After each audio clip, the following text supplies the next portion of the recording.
चला, धन्यवाद. पहिल्यांदा शीतल लाड मॅडमना मी खूप खूप धन्यवाद व्यक्त करते. कारण माझी विनंती लगेच त्यांनी मान्य केलेली आहे.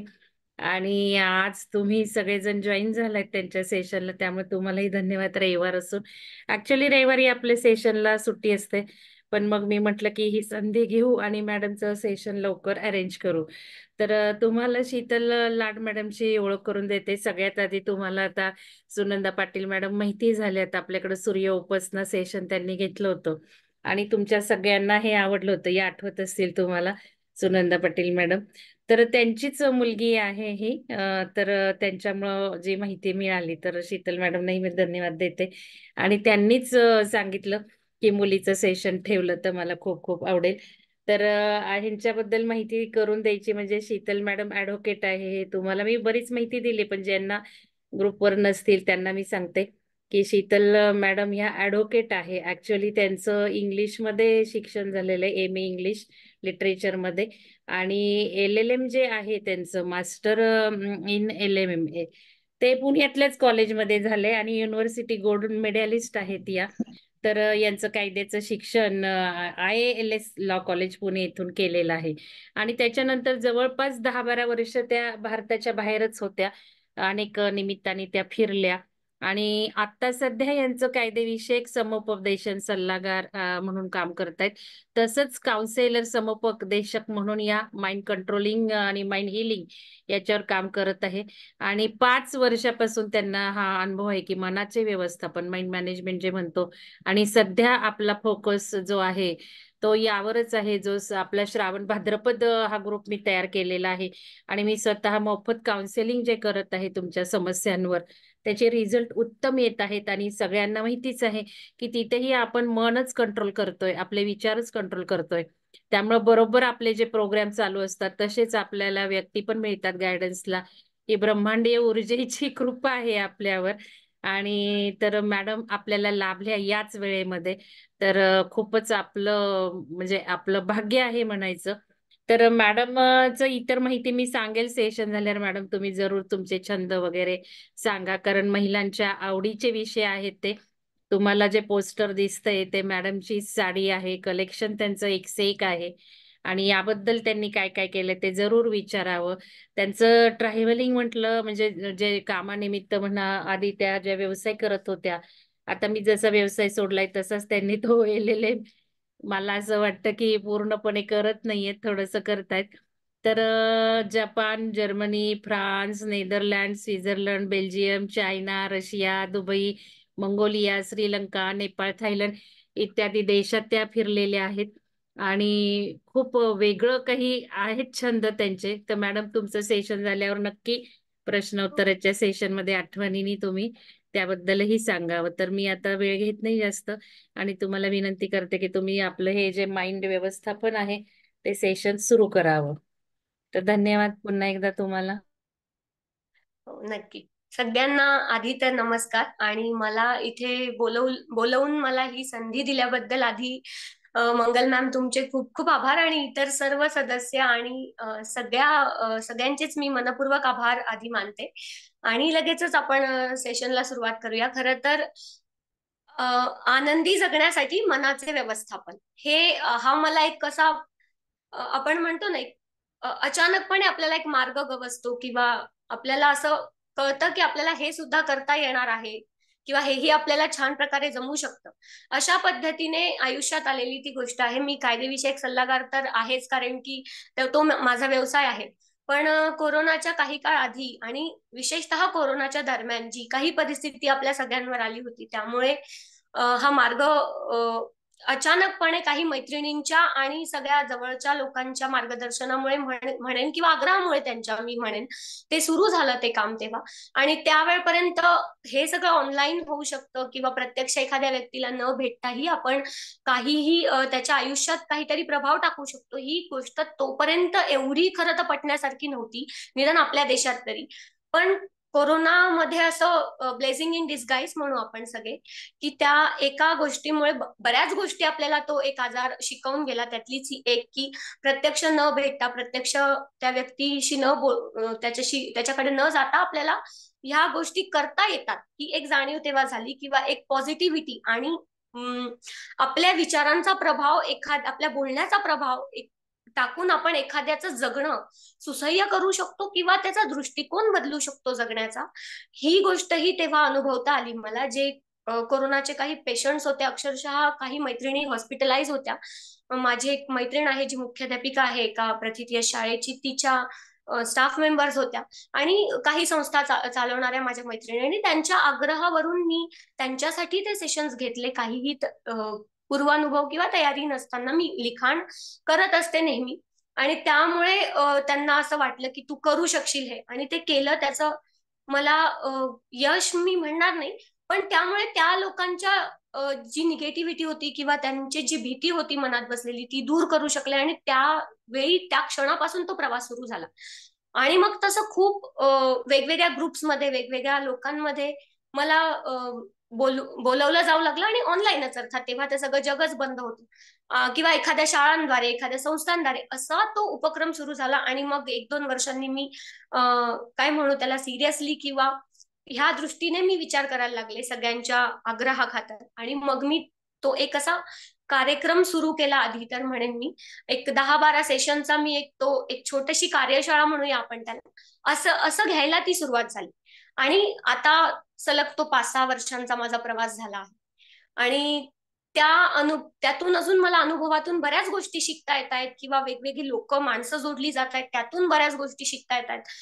तर थोडक्यात म्हणजे आपण तुकाराम महाराजांनीच शब्दांचं महत्व सांगून ठेवलंय, त्याहून मोठं अजून आपण काय सांगणार. तर खरंच शब्द खूप प्रभावी असतात, आणि आपले शब्द किंवा योग्य प्रकारे तोलून मापून वापरले जाणारे शब्द किंवा विचार आपल्या आयुष्यावर नक्कीच प्रभाव टाकू शकतात.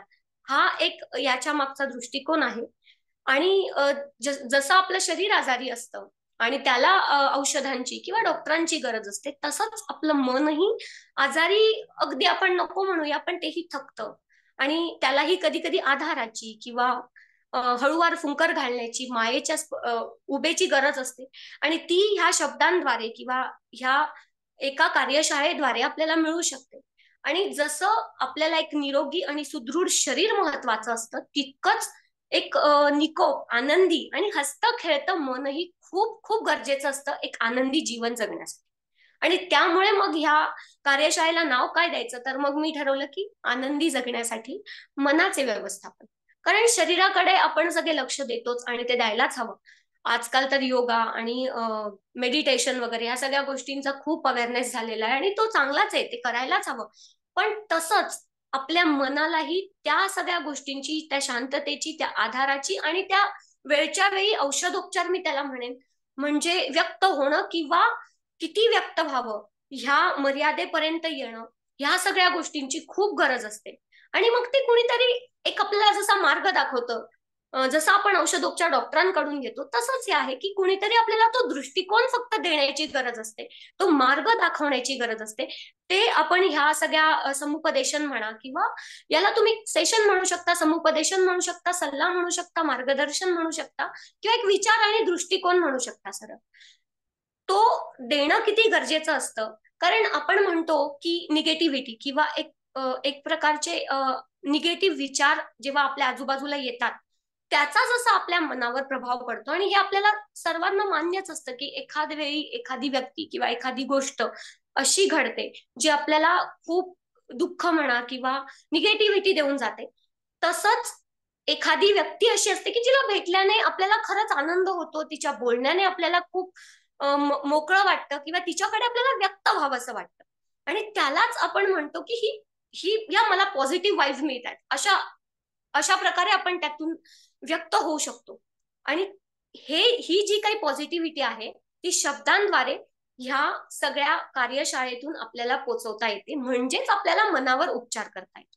मग तो कसा, तर सगळ्यात आधी मनाचं व्यवस्थापन म्हणजे काय, आनंदी जगण्यासाठी मनाचं व्यवस्थापन.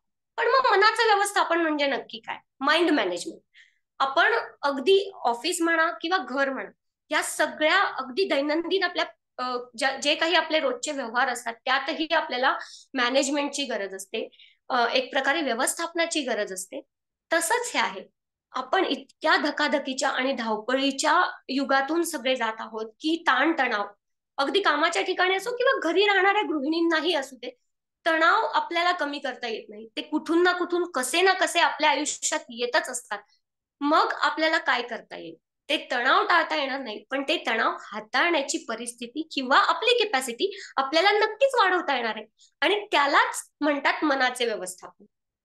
आपण आपला मनाचा गुंता किती सहजरित्या सोडवू शकतो, आलेले तणाव किती सहजरित्या त्यांना सामोरं जाऊ शकतो किंवा सोडवू शकतो, यालाच म्हणतात मनाचं व्यवस्थापन. आणि मग ते कसं करायचं, ही पहिली पायरी. पण मुळात आनंदी जगण्यासाठी मनाचं व्यवस्थापन.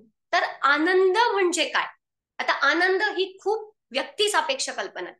तुमच्या माझ्या प्रत्येकाच्या आनंदाच्या व्याख्या वेगवेगळ्या असू शकतील, जागा वेगवेगळ्या असू शकतील. आपल्याला ज्या व्यक्तींसोबत आनंद मिळतो त्या व्यक्तीही नक्कीच प्रत्येकाच्या वेगवेगळ्या असू शकतील. पण अशा काही जागा, अशा काही व्यक्ती किंवा अशा काही गोष्टी नक्कीच असतात आपल्या सगळ्यांच्या आजूबाजूला म्हणा किंवा आपल्या आयुष्यात म्हणा, ज्यातून आपल्याला निखळ आनंद मिळू शकतो. रोजच्या धकाधकीच्या आयुष्यात आपण त्या आनंदापर्यंत पोहोचू शकतो की नाही, पोचता येतं की नाही, तितका वेळ मिळतो की नाही, हे सगळे प्रश्न नंतरचे आहेत. पण मुळात असं आनंदी जगणं आणि त्यासाठी हवे असलेले छोटे मोठे लहान सहान क्षण आपण स्वतः काढून घेणं, हे किती गरजेचं आहे. आणि त्यातूनच आपल्याला मनाच्या व्यवस्थापनाचा प्रवास करायचा असतो. आणि हा आनंद आपल्याला, आनंदी जगण्याची व्याख्या आधी आपल्याला स्वतःची स्वतः शोधायला लागते. ती ह्या प्रवासात आपल्याला शोधा सापडते म्हणा किंवा शोधायची असते म्हणा. कारण आपण कितीही म्हटलं तरी ताण तणाव आल्यानंतर होणारी चिडचिड किंवा होणारा त्रागा किंवा येणारं नैराश्य, नैराश्याला आणि मुळात म्हणजे ह्या सगळ्या गोष्टींमध्ये आपल्याला कशालाच डिनाय करायचं नाही. डिनाय करणं म्हणजे अस्वीकार करायचं नाही. आपण माणूस आहोत, त्यामुळे त्यासोबत येणाऱ्या सगळ्या भावभावना, जसा आनंद होतो तसा रागही येतोच. आपल्याला त्यापासून पळायचं नाहीये. म्हणजे असं काही यातून आपल्याला साध्य करायचं नाही किंवा सांगायचं नाही किंवा असा काही क्लेम मी किंवा कुणी करू शकत नाही की आपल्याला अगदी संत पदाला पोहोचायचंय की नाही मला ना रागच येत नाही किंवा मला आनंदच होत नाही, असं नाहीये. राग जरी आला तरी तो राग किती मर्यादेपर्यंत यावा, तो कुठे आणि कसा व्यक्त करावा, किंवा तो व्यक्त झाल्यानंतरही त्यानंतर होणारे परिणाम, म्हणजे त्यानंतर होणारी आपली चिडचिड किंवा त्यानंतर होणारा आपल्याला होणारा त्रास, हा कसा कमी करावा किंवा कंट्रोल करावा, या सगळ्या गोष्टी त्यात, खूप गोष्टी त्यात अवलंबून असतात आणि त्याच्या वेगवेगळ्या पायऱ्या आपण तयार केल्या. तर सगळ्यात आधी जसं मी म्हटलं की आनंदी जगण्यासाठी, मग आनंद म्हणजे काय किंवा मुळात जगणं म्हणजे काय, ह्याची व्याख्या आपण सगळ्यांनी खरंच शोधायला हवी. अर्थात आपल्याला माहितीच असते ती, पण आपली स्वतःची अशी. कारण जगण्यासाठी करावी लागणारी यातायात, म्हणजे आपण जी काही कामं करतो, भौतिक असतील किंवा ऑफिस मधली असतील किंवा घरातली असतील, जी काही जगण्याची यातायात आपण करतो ती वेगळी आणि मुळात प्रत्यक्ष जगणं वेगळं. आपली गल्लत कुठे होते माहितीये का, आपण ही जगण्यासाठीची जी यातायात करतो ना, रोजची सगळी कामं आणि सगळ्या जबाबदाऱ्या आणि संसार आणि जे बरंच काही, त्यालाच आपण जगणं समजून घेतो. पण खरं म्हणजे जगणं ही खूप वेगळी गोष्ट आहे. आणि जसं मी म्हटलं तसं ती व्यक्ती सापेक्ष आहे, तिच्या व्याख्या प्रत्येकाच्या वेगवेगळ्या होऊ शकतात. किंवा आनंद ही खूप व्यक्ती सापेक्ष गोष्ट आहे. जसं की अगदी रस्त्याने जाताना एखादी वाऱ्याची अलगद झुळूक आली, त्यासोबत प्राजक्ताचा मंद सुगंध ती झुळूक घेऊन आली, तर त्यातून मिळणारा आनंद म्हणजे सुद्धा एखाद्यासाठी स्वर्ग सुख असू शकतं. आणि एखाद्याला ते जाणवणारही नाही, म्हणजे तो सुगंध, ती वाऱ्याची झुळूक त्याच्यापासून लांब निघूनही जाईल त्याच्यावरून जाऊन, पण त्याला ते जाणवणारही नाही. याला कारण त्याच्यासाठी आनंदाची व्याख्या ती नाहीये किंवा त्याच्यासाठी तो आनंद महत्वाचा नाही. म्हणूनच आनंदाची व्याख्या आणि त्याच्या संकल्पना ह्या प्रत्येकाच्या वेगवेगळ्या असतात. आणि म्हणून तो प्रवास ज्याचा त्याने करायचा असतो, तो शोध ज्याचा त्याने घ्यायचा असतो, पण तो मात्र नक्की शोधायचा असतो. आणि त्यानंतर जेव्हा तुम्ही ह्या गोष्टीचा पहिल्यांदा उलगडा करतात की जगणं म्हणजे तुमच्यासाठी काय नक्की, किंवा आनंद तुम्हाला कुठल्या कुठल्या गोष्टीमधून मिळतोय, लहान सहान गोष्टींमध्येच आनंद खरं तर दडलेला असतो. आणि पुन्हा अजून एक गोष्ट की आपण बऱ्याचदा भौतिक सुखांची किंवा भौतिक ह्या सगळ्या आपल्या भोवतीच्या ह्या हे जे मायाजाळ आहे त्याची सांगड आपण आनंदाशी घालायला जातो. जे ठीक आहे, म्हणजे मी असं म्हणतच नाहीये की त्या गोष्टींमधून तुम्हाला आनंद किंवा सुख मिळू शकत नाही, पण फक्त त्यातूनच सुख मिळतं किंवा फक्त खूप पैसा, श्रीमंती आणि भौतिक सगळ्या सुखांची रेलचेल असेल तरच माणूस आनंदी असतो, हे मात्र खूप चुकीचा समज आहे. आणि तुम्ही जर समाजात आजूबाजूला बघितलं, अगदी इतिहासात डोकावून बघितलं किंवा आत्ता आपल्या आजूबाजूच्या समाजाचं निरीक्षण केलं, तर तुम्हाला नक्की जाणवेल की ज्यांच्याकडे भरमसाठ पैसा आहे, अगदी लक्ष्मीचा वरदहस्त आहे त्या लोकांवर, त्या लोकांनाही सुख कदाचित गवसलेलंच नाही, समाधानी कदाचित ते नाही. ते श्रीमंत असतील पण ते समाधानी नाहीये. आणि बऱ्याच वेळा काय होतं की त्यांचं दुःख कदाचित आपल्यापर्यंत पोहोचत नाहीये किंवा त्यांना ते आपल्याला दाखवायचंच नाहीये ती बाजू. त्यामुळेच आपल्याला असं वाटतंय की अरे, यांना काय, यांच्याकडे तर सगळं आहे. तर ह्या दोन गोष्टींमध्ये गल्लत करता कामा नये. भौतिक सुख वेगळं आहे आणि त्यातून तुम्हाला सुख आणि आनंद प्रत्येक वेळेला मिळेलच याची काही शाश्वती नाही. याचा अर्थ असा नाही की तुमच्याकडे भौतिक सुख नको असायला. जगण्यासाठी लागणारं माफक तुमचं जगणं सहज व्हावं, सोपं व्हावं, सुटसुटीत व्हावं, इतकं सुख किंवा भौतिक सुख प्रत्येकाकडे असणं आणि त्यासाठीची धडपड करणं ह्यात काहीही गैर नाहीये. पण किती आणि त्याला काय मर्यादा आहेत आणि त्या प्रत्येकाच्या मर्यादांची सीमारेषा आखून घेणं केवळ समोरच्याकडे आहे म्हणून माझ्याकडे असणं, हे मला वाटतंय का, मी त्यात गुरफटत जाते का, हा विचार करणं हे पण तितकंच महत्वाचं आहे. आणि म्हणूनच खरंच आनंद आणि सुख या खूप व्यक्तिसापेक्ष गोष्टी आहेत. पण तरीही आपण एक जनरल एक व्याख्या करायचं ठरवलं की ज्यातून तुम्हाला एक सहज हलकस स्मित तुमच्या चेहऱ्यावर उमटत असेल, मग एखादं पुस्तक असेल ते छान, एखादी बहिणाबाईंची कविता असेल, इंदिरा संत यांची कविता असेल, गाणी असतील, जुनी गाणी असतील, किंवा असंच कुठल्याही हेतूशिवाय, कुठल्याही न ठरवता, कुठल्याही प्लॅनिंग शिवाय निसर्गातून किंवा झाडाझुडपांमधून मारलेला फेरफटका असेल, किंवा एखादी छान चविष्ट पदार्थ असेल, आईच्या हातचा एखादा पदार्थ असेल, काहीही असू शकतं. आनंदाची व्याख्या किंवा आनंदाची तुमची कन्सेप्ट, तुमची संकल्पना काहीही असू शकते. मग जेव्हा तुम्हाला हे कळेल की तुम्हाला कुठल्या गोष्टींमधून आनंद मिळतोय, मग दुसरी पायरी असते की तुम्हाला ती गोष्ट करायला किंवा त्या गोष्टी, जर त्या एकापेक्षा अनेक गोष्टी असतील तर त्या करायला तुम्हाला खरंच तुमच्या रोजच्या आयुष्यात, तुमच्या धकाधकीच्या रुटीन मध्ये तुम्हाला वेळ मिळतोय का किंवा तुम्ही तो वेळ काढू शकताय का, हे बघणं पण तितकंच गरजेचं असतं. कारण फक्त आपण जसं मी म्हटलं, आपण जगण्याची यातायात करतोय आणि त्यातच आपण गुरफटत चाललोय. आता खरं सांगू का, आणि हे सगळं ना खूप अनब्रेकेबल आहे. म्हणजे ती एक एक सर्कल आहे ते, की आपण ज्याच्या भोवती गोल गोल गोल गोल फिरत राहते, कुठेतरी त्याचा आपल्याला एक कट पॉइंट किंवा त्याला आपल्याला एक मध्ये छेद द्यायला हवा आणि मग आपल्याला तो बिंदू शोधता येतो की हो, ही माझी आनंदाची व्याख्या. आता यासाठी मला एक खरं तर एक छोटीशी गोष्ट आठवते. जगज्जेता सिकंदर आपल्या सगळ्यांनाच माहितीये.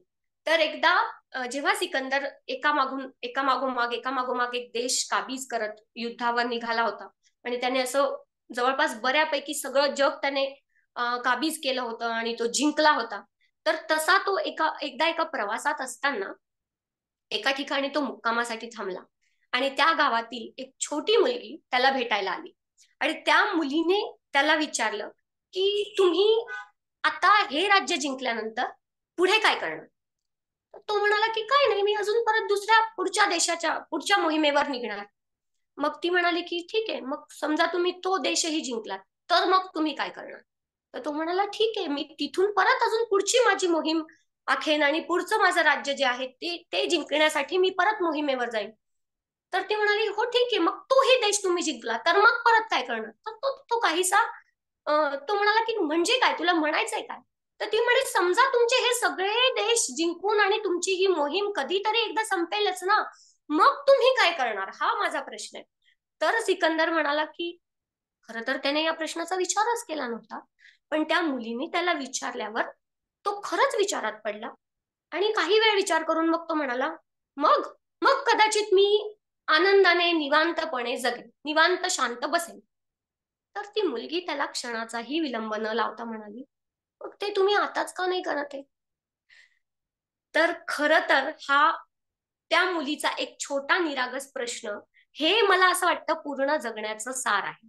आता ही गोष्ट खरी आहे की नाही आणि खऱ्या सिकंदराने त्यातून खरंच किती बोध घेतला हे त्या सिकंदरालाच ठाऊक. पण आपण मात्र यातून हा बोध नक्कीच घेऊ शकतो की आपल्याला जो क्षण आत्ता मिळालेला आहे तो क्षण फक्त खरा आहे, कारण तो क्षणही आपल्याला पुन्हा फिरून मिळणार नाहीये. आणि म्हणून जो आनंद आपल्याला आत्ता घ्यायचा आहे तो त्या क्षणालाच घेणं महत्वाचं आहे. उद्या परवा कदाचित म्हातारं झाल्यावर हे सगळं, हे मिळाल्यावर ते मिळाल्यावर मी तो आनंद घेईन आणि मग मी निवांत बसेन, ह्या सगळ्या गोष्टींना काही अर्थ नाही. त्यामुळे रोजच्या जगण्यात अगदी छोट्या छोट्या गोष्टींमध्ये सुख, समाधान आणि आनंद शोधून तो खऱ्या अर्थाने ते जगणं समृद्ध करणं, यालाच खऱ्या अर्थाने जीवन जगणं असं म्हणतात, असं मला वाटतं. मग सुरू होतं की मनाचं व्यवस्थापन ह्या सगळ्याशी कसं रिलेटेड आहे किंवा ते कसं गरजेचं आहे.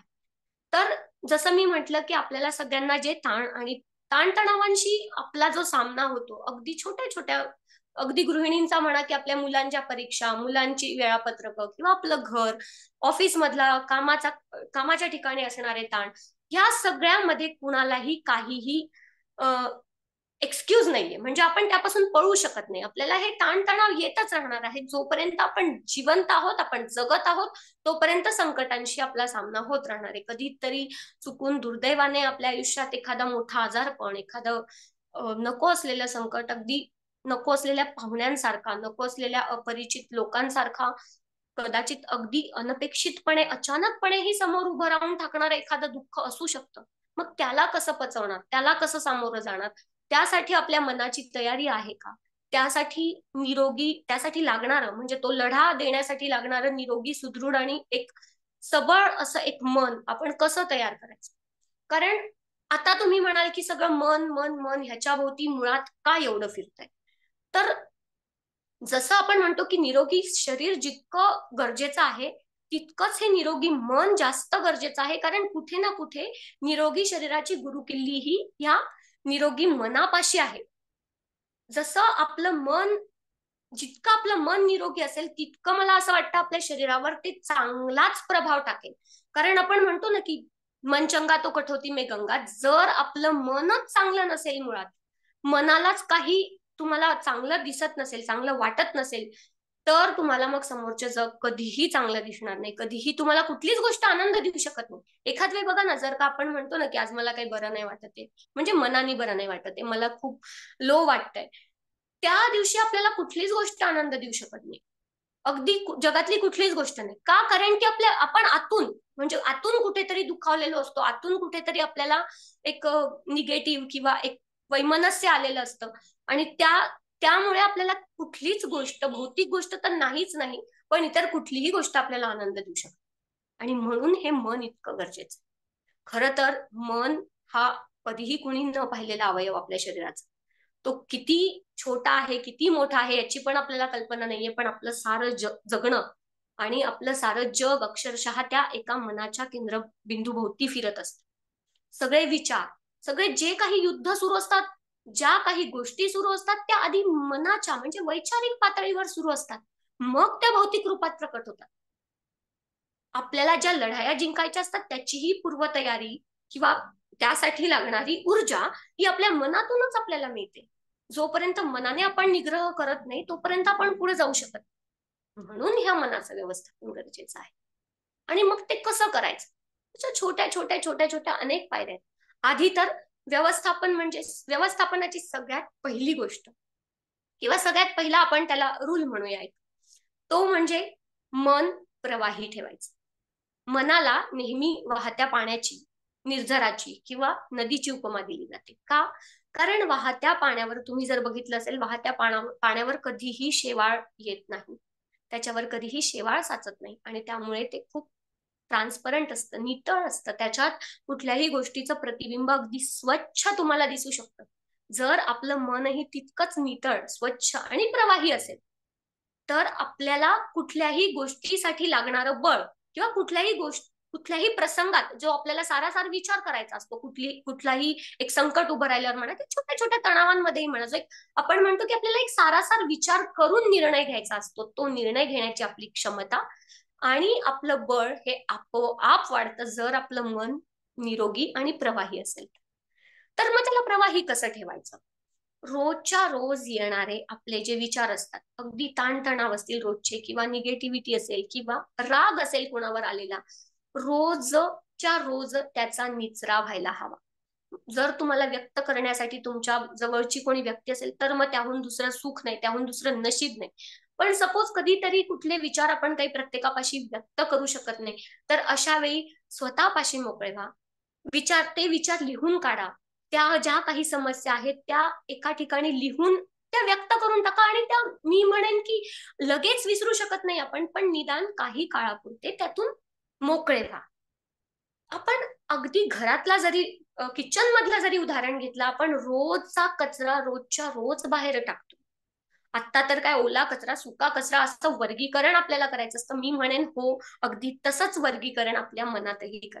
एक दिवसही आपण कचरा घरात राखून ठेवू शकत नाही. अगदी एक रात्र जरी त्या कचऱ्याने काढली, तरी दुर्गंधी आणि खूप साऱ्या समस्या निर्माण होतात. म्हणजे आपण ते सहनच करू शकत नाही, की कचरा असा 1, 2, 4 दिवस आपल्या घरात पडला. विचार करा तुम्ही. असं करूच शकत नाही आपण. तसंच मनाचं आहे. ह्या ज्या आपल्या भावना आहेत, हे जे ताणतणाव आहे, एक प्रकारचं ते स्लो पॉइझनिंग आहे असं मी म्हणेन. कारण तुम्ही ते जितक्या अधिक काळ तुमच्या मनामध्ये ते साचवून ठेवताय ना, तितका तो सडतोय.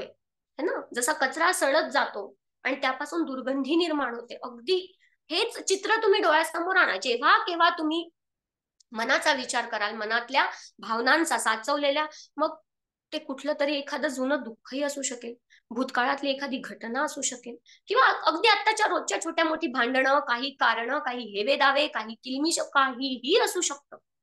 ते मनात साचवू नका. आता तुम्ही म्हणाल, हो, असं कसं शक्य आहे? हे इतकं सगळं विसरणं नाही, मी विसरायला सांगतच नाही. कारण मशीन्स प्रमाणे आपले काही डिलीट बटन नसतात. कालांतराने कदाचित आपण खूप साधना वगैरे एखाद्याने केली तर त्याला ते शक्यही होईल. किंवा विचारा, इथे आपलं म्हणणं फक्त एकच आहे की विचारांवर संयमाने मिळवलेला विजयही मी त्याला म्हणणार नाही, कारण विजय ही खूप मोठा शब्द आहे. पण एक संयमाने केलेली आपण एक छोटीशी आपली आपली आखलेली लक्ष्मण रेषा आपण त्याला म्हणतो, है ना? लक्ष्मण रेषा अशी एक आखून घ्यायची की या ठराविक मर्यादेच्या पलीकडे जाऊन मी त्रागा करणार नाहीये किंवा विचार करणार नाहीये. कारण ओव्हर थिंकिंग जे आपण म्हणतो की काहीच नसतं, पण आपण खूप विचार करत राहतो त्या गोष्टीच्या, आणि खूप मागे लागतो त्या गोष्टीच्या, आणि खरं तर मुळात काही काळाने आपल्यालाही ते पटतं किंवा कळतं की अरे, हे तर काहीच नव्हतं, पण त्याआधी तुम्ही केलेला मनस्ताप, त्यासाठी दिलेला तुम्ही स्वतःला दिलेला त्रास, हा परत भरून निघत नाही. त्यामुळे कुठलीही गोष्ट किंवा कुठलाही निर्णय घेण्याआधी जे मी म्हणते, जर तुम्ही ती लक्ष्मण रेषा आखून घेतली की एका ठराविक मर्यादेच्या पलीकडे जाऊन संताप, त्रागा, भांडणं, चिडचिड जर आपण केली नाही, किंवा जर ती वेळेत आणि योग्य प्रमाणात तिथल्या तिथे व्यक्त करून आपण विसरलो, पुन्हा त्यात अडकून पडलो नाही, तर आपल्याला खरंच खूप फायदा होतो.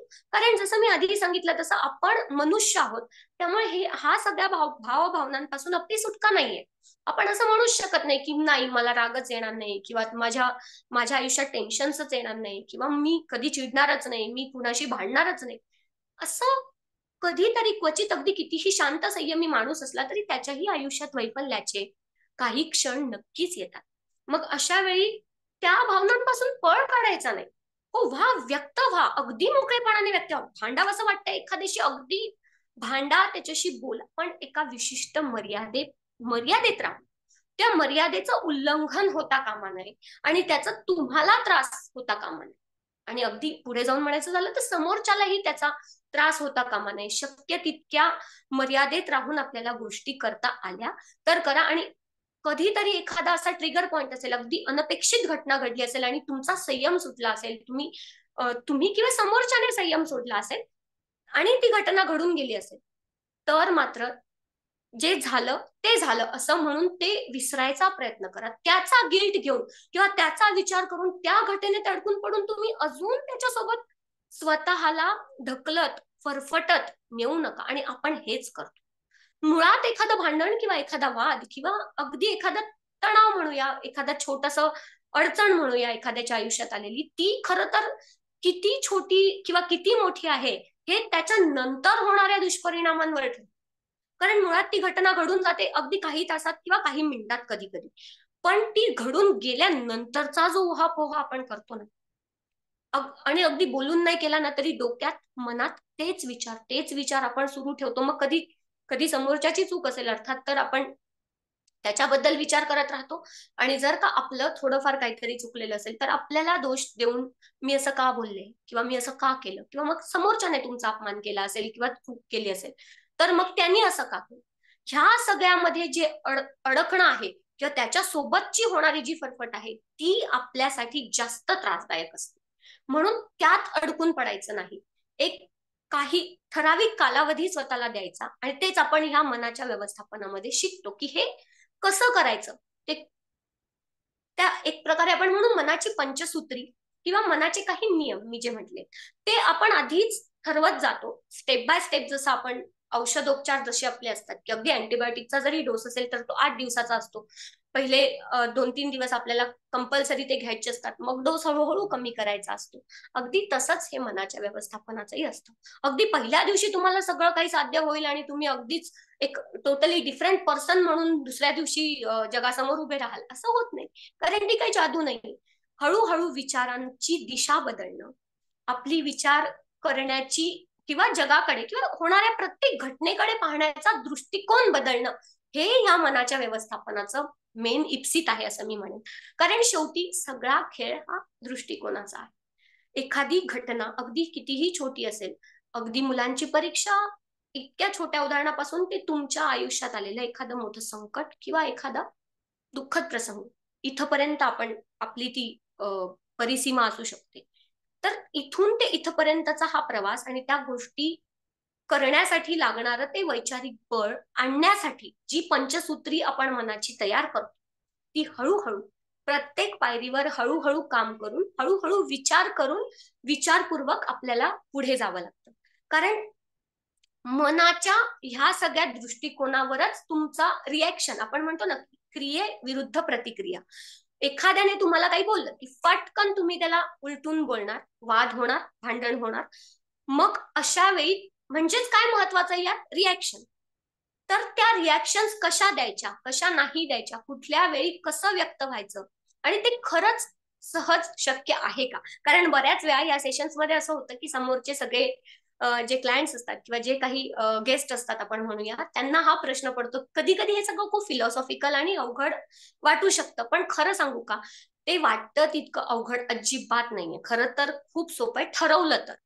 आपण आपल्या स्वतःला हे सगळे जे पंचसूत्री किंवा जे आपण नियम म्हणू, प्रत्येक खेळाचे जसे काही नियम असतात तसा हा एक खेळ आपण समजूया. जसं तुम्ही जर सापशिडी खेळत असाल, तुम्ही चेस खेळत असाल म्हणजे बुद्धिबळ खेळत असाल, तर तुम्ही सापशिडीचे नियम चेसला लावू शकत नाही, चेसचे नियम सापशिडीला लावू शकत नाही. आणि प्रत्येक खेळाची एक ठराविक चौकट आहे, त्या चौकटीच्या बाहेर तुम्ही जाऊ शकत नाही. हे अगदी तसंच आहे. हा सुद्धा एक खेळच आहे. रोज पुन्हा नव्याने आपल्याला सकाळी उठून तो मांडायचा आहे, दिवस संपला की परत बंदक मिटून ठेवायचा आहे बॉक्समध्ये, परत दुसऱ्या दिवशी नव्याने सुरुवात करायची. हे कितीही फिलॉसॉफिकल वाटलं तरी ते खरं आहे, ते तितकंच खरं आहे. आणि शेवटी समोरून समोरच्याच्या जसं खेळामध्ये समोरच्याच्या हातातल्या सोंगट्या आणि त्याच्या हातातला तो डाव आणि त्याचे किती फासे पडणार आहेत हे आपल्या हातात नसतं ना. तसंच आहे आपल्या आजूबाजूला ही जी सगळी माणसं आहेत, आपली जवळची म्हणा, परकी म्हणा, आपली अनोळखी ओळखीची आपली प्रिय माणसं सुद्धा, त्यांचं वागणं, त्यांचं बोलणं, त्यांचं जगणं आपण कंट्रोल नाही करू शकत ना. पण त्याचा परिणाम आपल्यावर होतोच अर्थातच. जी कुठली व्यक्ती, कधी कधी तर अगदी अनाहूत ज्या व्यक्तीशी आपला काहीही संबंध नसतो त्याच्या कुठल्या तरी कृतीने आपलं आयुष्य अगदी ढवळून निघावं इतका परिणाम आपल्या आयुष्यावर होऊ शकतो. मग अशा वेळी काय करायचं. कारण जसं मी म्हटलं, खेळाचं उदाहरण अगदी नेहमी डोळ्यासमोर ठेवायचं. तुमच्या प्रतिस्पर्ध्याच्या सोंगट्या आणि त्याचे फासे जसे तुम्हाला कंट्रोल करता येणार नाही, हे तुम्ही मान्य करता ना खेळामध्ये, तसंच ह्या आयुष्याच्या खेळामध्येही तुम्हाला हे धरून अगदी निग्रहाने मनात पकडून चालायचंय की तुम्हाला समोरच्याचं वागणं, बोलणं, त्याच्या क्रिया प्रतिक्रिया काहीच कंट्रोल, अगदी ती व्यक्ती कितीही जवळची असू दे, अगदी मुलं, नवरा, आई वडील, कुणीही आपली कितीही प्रिय आणि जवळची व्यक्ती असली तरीही ती आधी एक स्वतंत्र वेगळी परिपूर्ण अशी वेगळा जीव येतो आणि त्याचं त्याचं असं एक वेगळं आयुष्य आहे जे त्याच्या त्याच्या एका सरळ रेषेमध्ये सुरू आहे. आणि मग हा जो नात्यांचा गुंता तयार होतो, त्यातून होणाऱ्या कधी कधी छोटे छोटे तणाव असतात किंवा छोट्या छोट्या समस्या असतात, त्याचंही आपण एक नात्यांचं रिप्रोग्रॅमिंग म्हणून आपण एक त्याचंही ह्या पंचसूत्रीमध्ये एक सेशन ठेवतो की कसं करायचं? नात्यांचा हा गुंता कधी कधी खूप त्रासदायक ठरतो. तो म्हणजे सोडूनही देऊ शकत नाही धड, आपण तोडूही शकत नाही आणि तो सुटतही नाही आपल्याला. अशा वेळी काय करायचं? किती गुरफटत जायचं? कोणाच्या तिसऱ्या माणसाच्या वागण्याचा आपल्यावर किती परिणाम करून घ्यायचा? आणि मुळात ह्या पंचसूत्रीमध्ये सगळ्यात महत्वाचं तर हे आहे की माझा आनंद हा माझा माझा असायला हवा. माझा आनंद इतर कुणावरही अवलंबून नको असायला. अगदी माझ्या नवऱ्यावर, माझ्या मुलांवर, माझ्या आई वडिलांवर, सासू सासऱ्यांवर, मित्रमैत्रिणींवर कोणावरच नको असायला खरं तर अवलंबून. आता परत हे सगळं खूप फिलॉसॉफिकल वाटू शकतं, खूप अवघड वाटू शकतं, पण हे खरं आहे. आता उदाहरण द्यायचं म्हटलं तर आपण सगळे सोसायट्यांमध्ये किंवा जिथे कुठे आपण राहतो, वसाहतीमध्ये, कॉलनीमध्ये, जिथे कुठे असेल, प्रत्येक सोसायटीच्या बाहेर तुम्ही नक्कीच एक बोर्ड बघितला असेल, ट्रेसपासर्स आर नॉट अलाउड, है ना? म्हणजे काय? फेरीवाले, विक्रेते म्हणजेच अनोळखी लोकांना ह्या प्रिमायसेस मध्ये, म्हणजे ह्या एका, कारण हे आमचं आहे, हे आमचं ठरवलेली आमची सोसायटी आहे आणि त्या एका परिसीमेमध्ये, विशिष्ट परिसीमेमध्ये तुम्हाला आमच्या परवानगीशिवाय प्रवेश नाहीये. इतकं साधं सोपं सरळ येते. मग आपल्या मनाच्या या सोसायटीमध्ये म्हणा किंवा सॉरी, आपल्या या एका विशिष्ट ज्युरिस्डिक्शन मध्ये आपण का म्हणून अनोळखी लोकांना किंवा मान्य नसलेल्या, अमान्य अशा लोकांना प्रवेश देऊन आपलं जगणं दूषित का करतो? सॉरी.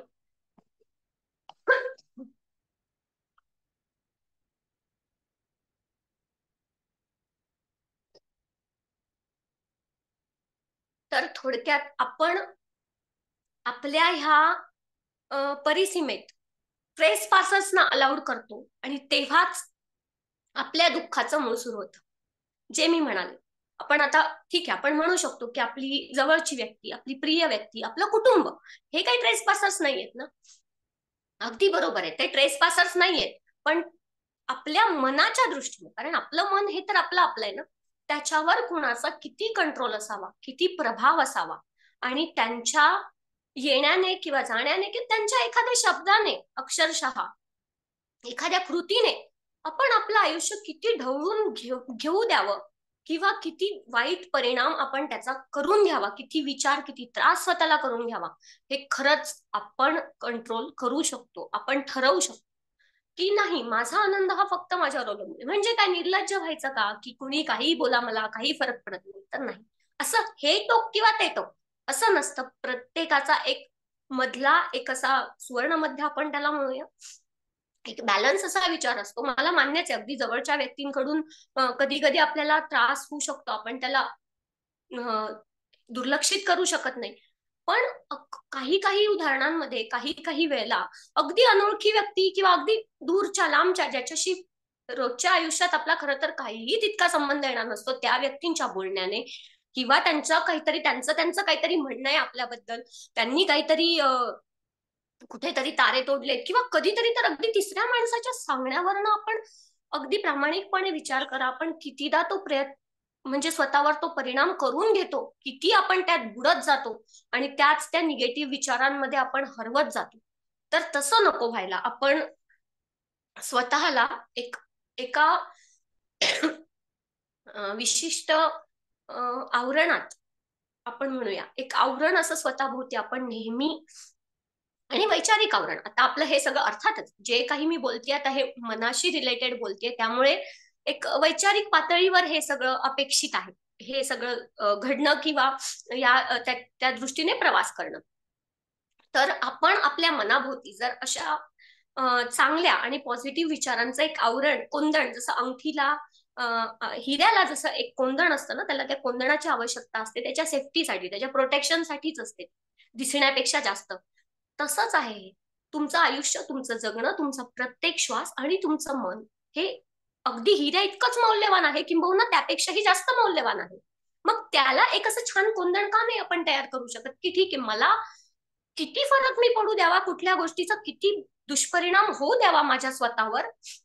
कारण मुळात राग या शब्दाची व्याख्याच मुळात अशी केली जाते की कुणाच्या तरी दुसऱ्या माणसाच्या चुकीची आपण स्वतःला दिलेली शिक्षा म्हणजे राग. कारण तुम्ही राग करताय ते कधी कधी त्या तिसऱ्या माणसाला माहीतही नसतं.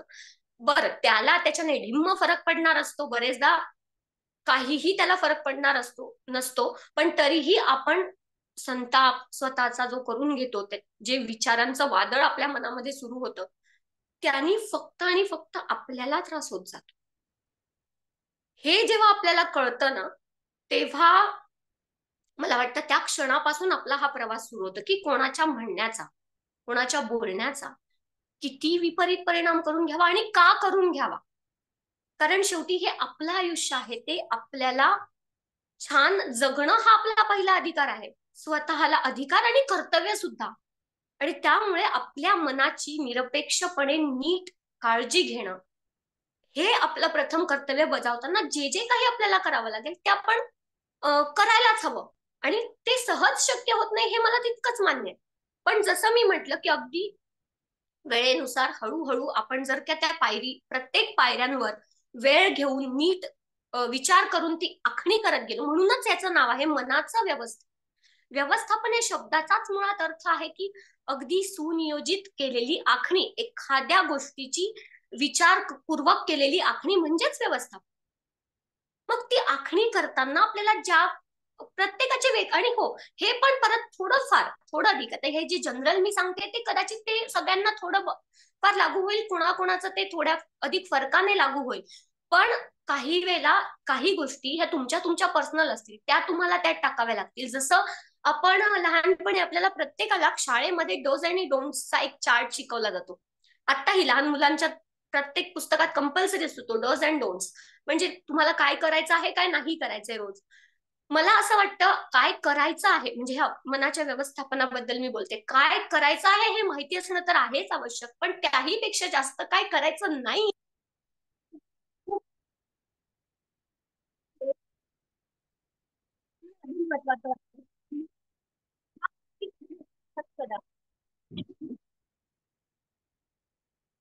त्या गोष्टीकडे आधी नक्कीच लक्ष द्या, की तुम्हाला काय करायचं नाही, ते जास्त महत्वाचं आहे. मग काय करायचं नाहीये, तर जसं मी आधी सांगितलं तसं trespassers are not allowed. विनाकारण आपण ते सिंड्रेलाच्या गोष्टीत आहेत ना, सिंड्रेलाच्या सावत्र बहिणी, तसे खूप आपल्या आजूबाजूला खूप सिंड्रेलाच्या सावत्र बहिणी आहेत, खरंच आहेत. आणि त्या अगदी टपलेल्याच असतात, आपल्याला त्रास द्यायला म्हणा, आपल्याला टोचायला म्हणा, किंवा कसं आपल्याला काही त्यांना वैफल्य देता येईल, किंवा अदरवाईज पण निगेटिव्ह गोष्टी भरपूर आहेत जगात. पण मग त्याचा परिणाम आपण करून घ्यायचा का, तर नाही. ट्रेसपासर्स अलाउड नाहीयेत, सिंड्रेलाच्या सावत्र बहिणी अलाउड नाहीयेत. मग उरला विषय रोजच्या ज्या काही छोटे मोठे तणाव आपल्या आयुष्यात येतात, ते कसे साध्य करायचे आणि मग त्यातून मुळात आनंद कसा मिळवायचा. तर तुमच्या आनंदाची व्याख्या ही जशी, जेव्हा तुम्ही करायला घ्याल हातात, तेव्हा तुम्हाला हा एक नियम करायचा आहे स्वतःसाठी, की तुम्हाला आवडणारी जी गोष्ट असेल ती रोज करायला नाही जमलं ना, तरी निदान आठवड्यातून एकदा, 10 दिवसातून, महिन्यातून एकदा तरी करत जा. आवडत्या व्यक्तीला भेटा, तिच्याशी भरपूर बोला, पुस्तक वाचायला आवडत असेल तर पुस्तक वाचा, ज्या काही धावायला आवडत असेल तर धावा, बाहेर भटकायला आवडत असेल तर बाहेर भटका. पण तुम्हाला ज्या गोष्टींतून खरंच खूप आनंद मिळतो, ती एकतरी गोष्ट तुमच्या स्वतःची ना, तुमच्या, आणि तो तो वेळ मात्र तुमच्या हक्काचा असला पाहिजे. तुम्हाला वाटेल, पण हे खरंच एक टॉनिक आहे. आम्ही म्हणजे मी आता एवढ्या वर्षांपासून बघते, मी ज्याला ज्याला कधी कधी काय होतं ना, कधी असे क्लायंट्स येतात की त्यांना खरं तर जर वरकरणी बघितलं तर त्यांच्या आयुष्यात काही त्रासदायक असं नसतं. अगदी आपण म्हणून एक चाकोरीबद्ध छान असं सुटसुटीत सोपं आयुष्य असतं, की 2 मुलं, नवरा, हे ते, आणि छान चाललंय आपलं, काही कुठे काही कमतरता नाही. पण तरीही कधीतरी त्यांना असं खूप डिप्रेशन, म्हणजे डिप्रेशन नॉट इन अ खूप मायनर डिप्रेशन, आपण त्याला नाही, वैफल्य म्हणूया, वैफल्य, आणि असंच एक निराशा होते, किंवा कुठल्या कुठल्या वयात अगदीच त्यांची चिडचिड, काही कारण नाहीये, चिडचिडीचं कारण कळत नाही, पण चिडचिड व्हायला, रागा व्हायला लागतो उगाच, या अगदी समोर दिसेल त्याच्यावर मग तो रागा निघतो, असं अचानक व्हायला लागतं, किंवा होत असतं, पण ते आपल्याला जाणवतही नसतं. असेही बरेच मी लोकांना बघितलंय. आणि मग त्यांना सांगताना खरंच हा उपाय अगदी रामबाण उपायासारखा बरेचदा कामी आलाय, की आवडती गोष्ट एखाद्याला विचार कारण मी लिहायला सांगते प्रत्येकाला पहिल्या सेशनलाच, की तुमच्या आवडत्या 5 गोष्टी, अगदी खूप आवडत्या, की ज्या तुम्हाला अगदी खूप आनंद देऊन जातात, त्या 5 गोष्टींची एक यादी बनवा. आणि त्या गोष्टी तुम्ही किती महिन्यांपूर्वी केल्यात किंवा कधी केल्यात किंवा रोज करता का, हे सगळं जेव्हा आपण त्याचा पाठपुरावा घ्यायला सुरुवात करतो, तेव्हा लक्षात येतं की अनेक ह्या सगळ्या जबाबदाऱ्यांमध्ये अनेक वेळेला आपण ती, खरं तर ती फार क्षुल्लक असते ती गोष्ट, पण ती करायला वेळच मिळालेला नसतो किंवा ती केलेलीच नसते किंवा त्यांच्या ती लक्षातही नसते की ही गोष्ट करायला मला आवडायचं किंवा आवडतं. कारण का, की वेळच नाही आणि काय गरज आहे, असं एक हा पण एक दृष्टिकोन असतो विशेषतः स्त्रियांचा. काय गरज आहे ना, कसं शक्य आहे ना, मी कशी अर्धा तास, मला वेळच नाहीये इथे, कशाचीच उसंत मला नाही, हे सगळे सबबी आपण म्हणूया याला. म्हणजे मी तशा अर्थाने सबबी नाही म्हणणार, खरंच आपण सगळे खूप धावपळीत असतो आणि बिझी असतो. पण त्या सगळ्यातून जसं आपण शरीरासाठी अर्धा तास द्यायला हवा ना, कारण हे आता आपल्याला पटायला लागलंय. पुन्हा पुन्हा कोरोनाचा उल्लेख करेन, कारण मी बघितलं, मी स्वतः ऑब्झर्व केलंय की कोरोना नंतर ह्या सगळ्या गोष्टींचा खरंच खूप एक प्रकारे म्हणजे चांगल्या अर्थाने अ, समाजात एक प्रकारे अवेअरनेस आलाय की आपण शरीराकडे, शरीराच्या सगळ्या ह्या गरजांकडे खूप जाणीवपूर्वक बघायला लागले, विशेषतः गृहिणी सुद्धा. तसंच मी म्हणेन की अर्धा तास, किमान अर्धा तास स्वतःच्या मनाच्या आरोग्यासाठी, आणि रोज शक्य नसेल ना तर किमान आठवड्यातून 2 वेळा कृपया ह्या सगळ्या गोष्टींचा खूप शांतपणे विचार करा. कारण कितीही तुम्हाला आत्ता या गोष्टी छोट्या छोट्या वाटत असतील, पण जेव्हा तुम्ही करायला सुरुवात कराल, तेव्हा तुम्हाला ही एक एक छोटी छोटी गोष्ट खूप मोठा आनंद देऊन जाईल. आणि कधी कधी नकळतपणे तुमच्या आत असलेली एखादी समस्या, जी कदाचित समस्या असू शकते हेही तुम्हाला जाणवलेलं नसेल, ती समस्या अलगदपणे सुटून जाऊ शकते. कारण जसं मी आधी म्हणाले, की आपलं आयुष्य म्हणजे मन हे प्रवाही असणं खरंच खूप गरजेचं आहे. त्यामुळे आपल्या या रोजच्या भावनांचा, जसं आपण घामाचा निचरा करतो, घाणीचा निचरा करतो घरातल्या, शरीराची रोज आंघोळ करून आपण शरीरालाही स्वच्छ करतो, तसं मनाचा निचरा, मनाच्या भावनांचं एक प्रकारे प्युरिफिकेशन म्हणूया आपण त्याला. मनाच्या मनाला एक प्युरिफायर लावून, एक जाळी लावून घ्यायची, आणि त्या जाळीतून हवा कायम मोकळी आणि खेळती राहील याची काळजी आपण सगळ्यांनी सतत घेणं खूप गरजेचं आहे. रोज तुम्ही किमान 20 मिनिटं, अर्धा तास जर स्वतःच्या ह्या छोट्या छोट्या गोष्टींकडे दिलात ना, की काही नसेल ना, एक लता दीदींचं एक सुरेल गाणं ऐकलं, एखाद्याला गाण्याची आवड असेल, अगदी 3 मिनिटाचं, ते सुंदर असं एक संगीत तुमच्या मनावर कितीही खोलवर परिणाम करू शकतं, किती तुम्हाला हळूवार फुंकर देऊ शकतं तुमच्या एखाद्या वेदनेवर, एखाद्या ठणकणाऱ्या जखमेवर. हे तुम्हाला ती गोष्ट केल्यावर लक्षात येईल. कधी कधी बाहेर पाऊस पडत असताना गरमागरम वाफाळता आल्याचा चहा, गरमागरम भजी कुणीतरी आयती दिली तर तोही एखाद्यासाठी स्वर्गसुख होऊ शकतो. या अशा छोट्या छोट्या गोष्टींमधून मिळणारा आनंद आपण शोधायला शिकायला हवं. हा, हे अजून एक महत्वाचं, की ठीक आहे, कदाचित कधी कधी असं असतं की आपल्या आजूबाजूला खरंच सगळं आनंदी वातावरणच असतं, पण आपलं मन ते सगळं ऍब्सॉर्ब करण्यासाठी किंवा ते घेण्यासाठी तयारच नसतं. आपल्या मनात इतकं नैराश्य आलेलं असतं की आपण त्याकडे आपलं लक्षच नसतं. आपण एकतर शरीराने खूप थकलेलो असतो किंवा आपल्या मानसिक तणावामुळे आपण इतके थकलेलो असतो की आपण त्या गोष्टींकडे आपलं लक्षच जात नाही म्हणा, किंवा दुर्लक्ष करतो, लक्ष जाऊ नये. तर दोन्ही बाबतीमध्ये हे चुकीचंच आहे. हा एक प्रकारे तुमच्या मनावर होणारा अन्यायच आहे. जोपर्यंत तुम्ही अ, मनाला थोडंसं एक सैल, थोडंसं एक मोकळं सोडणार नाही, तोपर्यंत ते तणावमुक्त होणार नाही. बरं, ह्या तणावांची जाणीव प्रत्येक वेळेला नाही, मला काय झालंय, एकतर मुळात आपल्याला हे मान्य करायलाच खूप वेळ लागतो, की जशी शरीराला आरामाची आणि ताकदीची गरज असते, तशीच मनाला, मी म्हणेन किंबहुना त्यापेक्षा जास्त मनाला आरामाची, शांततेची आणि ह्या सगळ्या आनंदाची, समाधानाची, ह्या सगळ्या वातावरणाची गरज असते. कारण ह्या सगळ्या गोष्टी त्याच्यावर एखाद्या टॉनिक सारखं काम करतात, एखाद्या पोषण द्रव्यांसारखं काम करतात. तुमचं मन अजून जास्त छान रिफ्रेश होतं. दुसऱ्या दिवशी तुम्हाला जास्त चांगल्या प्रकारे, एक दिवस तुम्ही फक्त हे करून बघा आणि दुसऱ्या दिवशी सकाळ जी होईल तुमची, ती खरंच खूप एक वेगळी सकाळ असेल. तुम्हाला एक वेगळा उत्साह जाणवेल तुमच्या स्वतःमध्ये सगळे कामं करताना किंवा एखाद्या प्रॉब्लेमशी डील करताना. कधी कधी तुम्हालाच आश्चर्य वाटेल की अरे, मला तर आता खरं तर ह्या गोष्टीचा खूप राग यायला हवा होता, खूप चिडचिड व्हायला हवी होती, पण ती तशी नाही होते. मी शांतपणे विचार करते आणि बघते की कसं मला हे सगळं हँडल करता येणार. असं खरंच होतं. कारण हा सगळा खेळ हा तुमच्या दृष्टिकोनावर अवलंबून आहे. समस्या कुठलीही असली तरी तुम्हाला ती सोडवायचीच आहे. त्यापासून पळ काढता येणार नाहीये.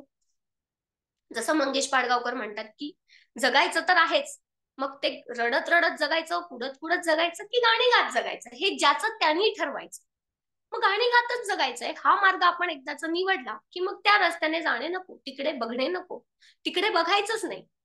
उगाच कुडणं आणि संताप करणं आणि त्रागा करणं, आणि जरी झाला कधी तर पुन्हा त्या गोष्टीमध्ये अडकून न पडणं, त्याला वेळच्या वेळी त्याचा निचरा होणं हे तितकंच गरजेचं असतं. आणि त्यासाठी आपण वापरतो एक खूप फेमस टर्म आहे, गिगा. तर गिगा म्हणजे काय? Garbage in, garbage out. जसं मी म्हटलं की आपण घरातला ओला कचरा, सुका कचरा रोजच्या रोज अगदी व्यवस्थित बाहेर टाकतो, सेम आहे. तर गिगा ही कन्सेप्ट तुम्ही जरी लक्षात ठेवली ना, आणि ती एक सूत्र बनवलं ते की गिगा, कधीही राग आला काय किंवा झोपतानाची एक शांत 10 मिनिटं स्वतःला द्यायची आणि दिवसभरात काय घडलं आणि ते एक प्रकारे त्याच्यावर विचार करायचा, पण ते पुन्हा त्याच्यात अडकून न पडण्यासाठी त्याचं एक प्रकारे वर्गीकरण करून एक प्रकारे ते विसरून जायचं किंवा एखाद्या छोट्याशा कोपऱ्यात त्याला बंदिस्त करून टाकायचं मनाच्या. पुन्हा पुन्हा त्याच्यावर चर्चा करणं किंवा त्यातच अडकून पडणं, दुसऱ्या दिवसापर्यंत ते प्रकरण ओढून न्यायचं नाही. तुमची प्रत्येक दिवसाची सकाळ ही तुमच्या आदल्या दिवसाच्या ओझ्यासोबत सुरू करायची नाही. बॅगेज म्हणतो ना आपण, का बॅगेज घेऊन फिरायचं? तर तुमचं जे दुसरा दिवस असतो, तो नवा दिवस असतो, तो बॅगेज विरहितच असायला पाहिजे. आदल्या दिवसाचं बॅगेज ओझं त्याच्यासोबत असायला नको. आणि तणावांचं तर मुळीच नको. असलंच तर एखाद्या आनंदी आठवणीचं, एखाद्या चांगल्या केलेल्या गोष्टीचं किंवा एखाद्या तुमच्या चांगल्या प्लॅनिंगचं ते असलं तर चालेल. पण उगाच एखाद्या नकोशा आठवणीचं, नकोशा चिंतेचं किंवा झालेल्या एखाद्या घटनेचं, कुठलंही, आता हे परत व्यक्तिसापेक्ष असेल, पण तो पाश, ते ओझं आणि ते बॅगेज तुम्ही कॅरी फॉरवर्ड करायचं नाही. आणि आपण जर खरंच शांतपणे विचार केला तर असली खूप ओझी आपण कळत नकळत कॅरी फॉरवर्ड करत राहतो, अगदी स्वतःच्याही नकळत. मी जपानला असताना माझ्या घराजवळच एक खूप मोठी लायब्ररी होती आणि मला वाचनाची आवड आहे, त्यामुळे मी अर्थातच तिथे जाऊन बसायचे आणि अर्थात मी अनुवादित पुस्तकं तिथे त्यांच्या मोठ्या थोर लेखकांनी लिहून ठेवलेली जपनीज भाषेतली सगळी पुस्तकं इंग्रजी अनुवादात अवेलेबल होती. तर तेव्हा मला, जसं आपल्याकडे तुम्हाला माहिती असेल, आपल्याकडे जसं बुद्ध यांना महत्व आहे तसं जगातल्या इतर खूप देशांमध्ये आहे, थायलंड, चायना आणि जपानमध्ये तर आहेच आहे.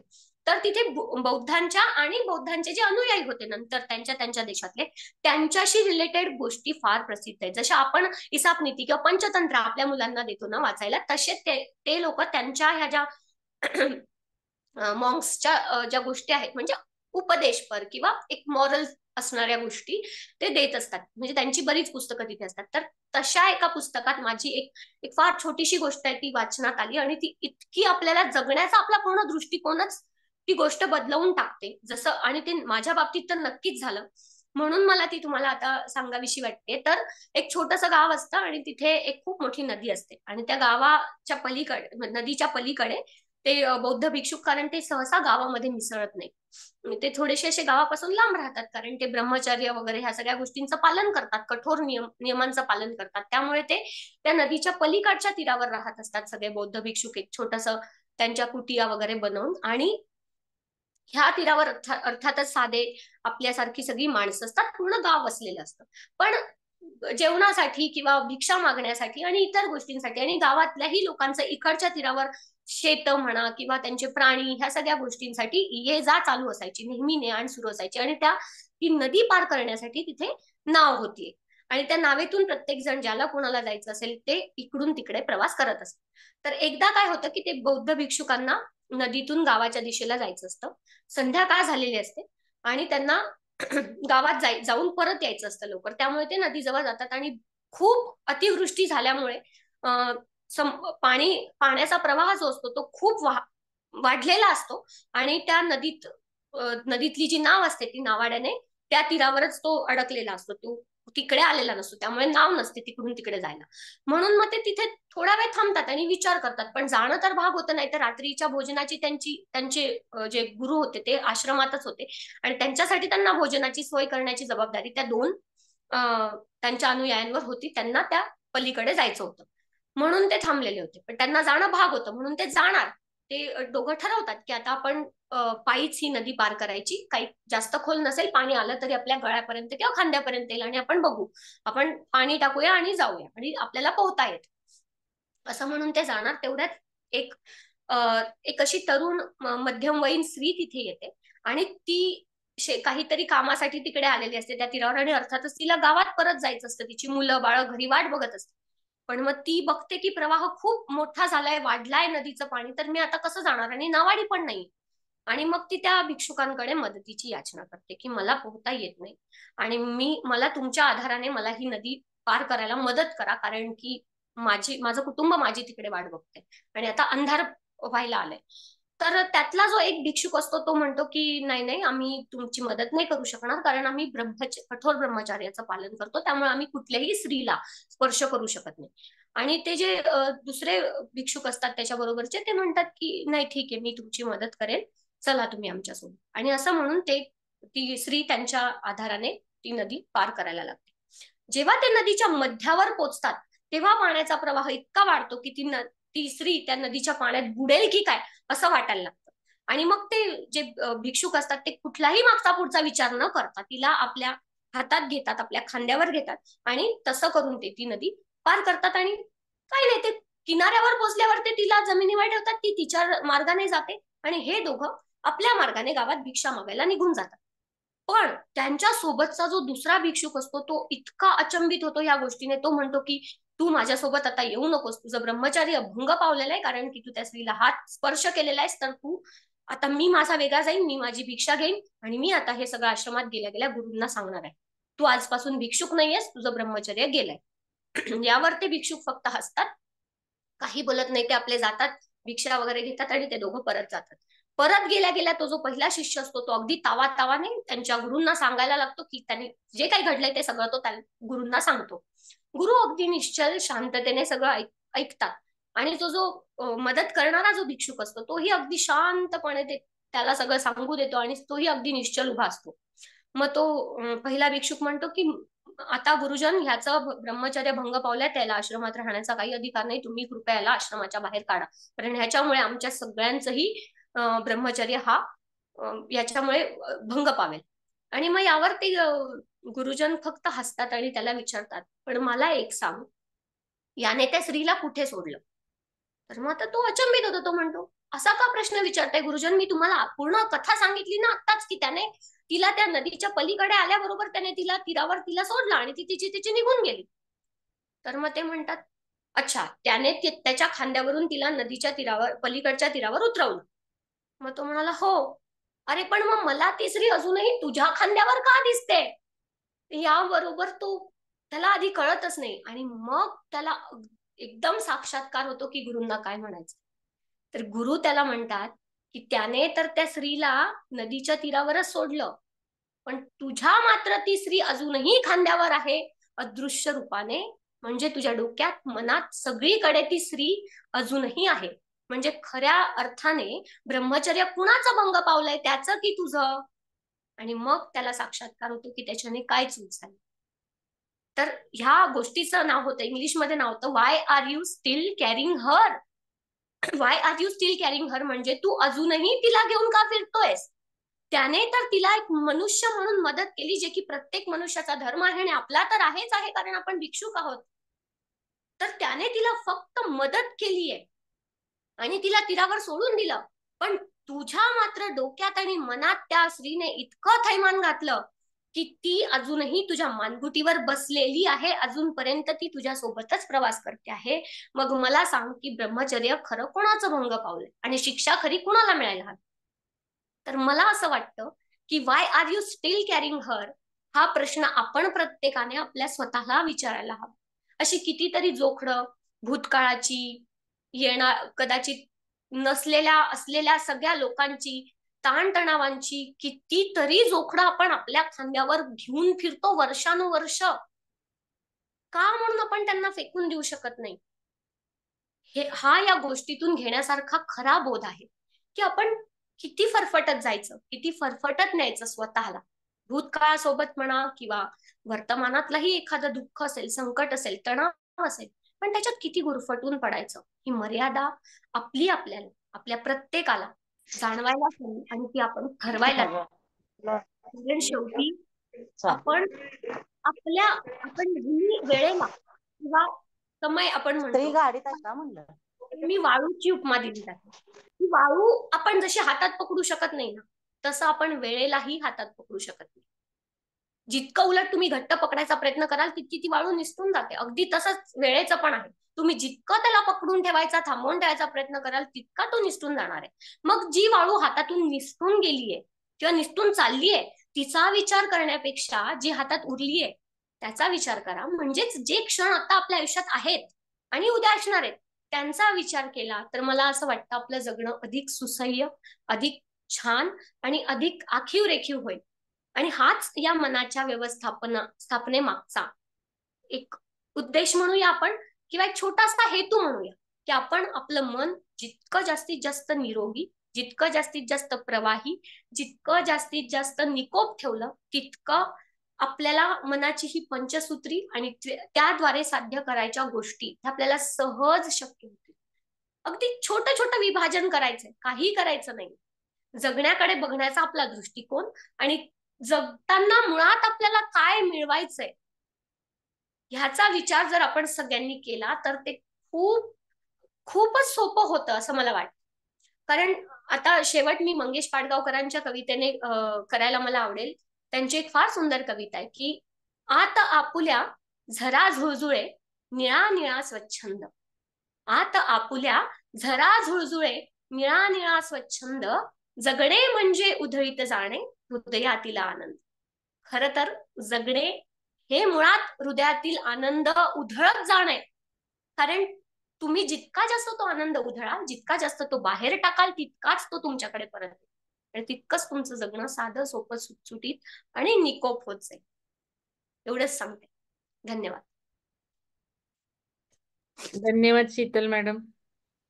खूप खूप छान छान, खूप पद्धतीने खूप तुम्ही सुंदर गोष्टी आपण रूपातनं तुम्ही सांगून दिलं सगळ्यांना. आणि छोट्या छोट्या गोष्टी फार आवडल्या मला. आणि खरंच खूप छान आहे की ओझं त्यांनी तिथेच सोडलं होतं नदीवर मुलीचं. हो हो आपलं सेम असतं, आपण खूप वेळ वाहत राहतो आणि हो. तेच आपल्याला लगेच रिक्त व्हायला हवं आहे, सवय हो. जडायला हवी आहे. खूप छान, धन्यवाद. थँक्यू हा, थँक्यू. कोणाला प्रश्न विचारायचे हात वर करा. चॅटबॉक्स मध्ये टाकत जाऊ नका. चॅटबॉक्स वाचतात नाही वाचत. तुम्ही थोडस बोलायला शिका. माईकची फॅसिलिटी आहे तुम्हाला. पटकन अनम्यूट करून बोलू शकता. हात वर करू शकता. कोणाला बोलायचंय? प्रतिभा. नमस्कार मॅडम, मी नीता गुजर बोलतेय. हा, नीता मॅडम बोला. खरं आज सकाळीच माझा आणि मंगल मॅडमचा फोन झाला होता आणि मी हा वर्ग ऍक्च्युली म्हणजे हा जो 4 वाजताचा आहे ते अटेंड केला नव्हता आतापर्यंत. पण आजचा दिवस माझ्यासाठी खूपच इम्पॉर्टंट असेल की त्यांनी मला सकाळी सांगितलं आणि मी जॉईन झाली. आणि तुम्ही जे आज काय बोललात ते तंतोतंत बरोबर आहे. तितकं सगळं माहिती पण होतं, पण अंमलात आणलं जात नव्हतं. म्हणजे मी बऱ्याचदा माझ्या योगनिद्रेच्या वर्गामध्ये पण हे सांगायचे की रोजचा रोज हा कचरा काढला पाहिजे आणि तो खरंच तितका आवश्यक आहे. परंतु हो. माझ्या स्वतःकडून पण तो निघत नाहीये. पण मी हा. आजपासून नक्की प्रयत्न करेन की तो रोजच्या रोज लिहून बाजूला गेला पाहिजे. तर खूप खूप धन्यवाद. आणि तुमचा आवाज, तुमचं सगळं ऐकून इतका आनंद झाला मनापासून की मला आज कोणतरी आणखीन एक वेगळं ज्ञान देणार आणि मला ते घ्यायला खूप नक्की आवडलं. म्हणजे अगदी खूप खूप थँक्यू आभार. So much. जेव्हा कधी असं वाटेल ना तुम्हाला की तुम्हाला ते, कारण आपण आपल्या सगळ्यांचीच अवस्था असते ही, मी पण नक्की काही नक्की अपवाद नाही, आपल्याला कळतं पण वळत नाही असं म्हणतो ना आपण. नक्की. तर हो जेव्हा कधी असं वाटेल ना की ते जमत नाहीये, तेव्हा ना एक कचऱ्याच्या पिशवीने भरलेला किचन ओटा आठवायचा किंवा एक डबा आठवायचा ज्याच्यावर नाही का, ज्याच्यातून दुर्गंधी येते. कारण हो मी काय शिकले माहितीये का, आम्हाला काय शिकवलं गेलंय की सिम्बलाइज करणं. म्हणून मी गोष्टी जास्तीत जास्त गोष्टी रूपाने सांगण्याचाही प्रयत्न त्यामुळे करते. जसं लहान मुलांचं असतं ना, त्यांना हो गोष्टीतून शिकवलं की ते नाही विसरत. हो कुठलीही गोष्ट आपण जर व्हिज्युअलाइज करून सांगितली तुम्हाला अगदी त्या क्षणी किळस यायला लागेल की शी असं कसं, कचऱ्याचा डबा कसा. मग आणि ज्या क्षणी तुम्ही तुमच्या मनाची तुलना त्याच्याशी कराल मग तर अशक्यच होईल तुम्हाला ते ते थांबणं. नक्की तुम्ही स्वतःच मग रोजच्या रोज ते करायला लागाल. म्हणजे मी हे प्रत्येकासाठीच सांगते की हो हो सिम्बॉलाइज जेव्हा आपण करतो एखाद्या गोष्टीला, सिम्बॉलाइज करणं हे तुमचं तुम्ही पण शोधू शकता की कशाने तुम्हाला फरक पडतोय. असंच रागावर नियंत्रण किंवा अशा प्रत्येक गोष्टीला ना एखाद्या गोष्टीशी जोडून टाकायचं. जी गोष्ट तुम्हाला आवडत नसेल किंवा ज्याचा तुम्हाला त्रास होणार असेल, मग आपण आपण आपल्या मनाचं खूप विचित्र असतं खरंच मन हे. हो जसं बहिणाबाईंनी म्हटलंय मन नाही त्याला वडाय वडाय वढाय वढाय तसंच. मग ते त्याच्यामुळे तुम्ही त्याला जर एखादं चॅलेंज दिलं किंवा एखादं हे दिलं तर तो नक्कीच पटापट आपण स्वतःच ते करायला लागतो.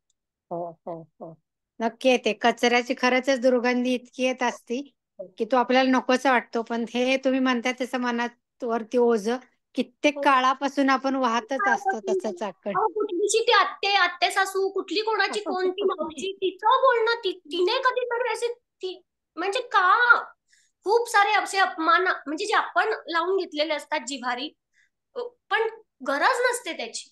हो कारण ते एक प्रकारे विष आहे खरंच, जे आपल्याला आतून दुखवतंय ते समोरच्या माणसाला तर त्याचा काहीही परिणाम होत नाही.